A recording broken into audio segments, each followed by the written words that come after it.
Hey guys, Avi here, and welcome back to our Python programming series.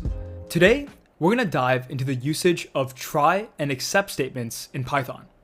Let's jump right in. First up, we have the try and except statement. This particular control flow and this structure comes in handy when programmers are dealing with sections of code that might possibly raise exceptions. Think of a scenario where you're fetching data from a website or calling an API. In these cases, there is a possibility of the server being down or the API not functioning as expected. In these situations, try and except statements are a very valuable tool. Here's a simplified breakdown.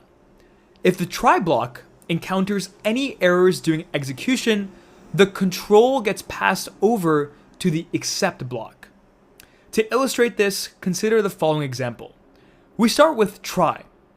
And then inside of the try block, if name is greater than 3, print hello. Since we haven't defined name, Python is bound to throw an error.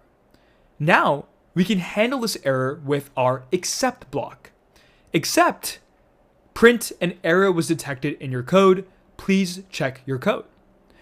Now if you run this code, as anticipated, the output will be an error was detected in your code. Please check your code. This is because Python identifies the error, which in this case would be undefined name, and that was in the try block, so it proceeds to the except block because it caught an error. To put it simply, the try and except concept is very similar to an if-else statement. If the try block executes successfully, everything proceeds as planned. However, at any point in the try block, if an error occurs, Python immediately switches to the except block. Let's quickly summarize what we've just covered. In this tutorial, we've dived deep into Python's try and except statement. This structure helps handle potential exceptions by attempting to execute the try block, and in case of any exception, move the control over to the except block.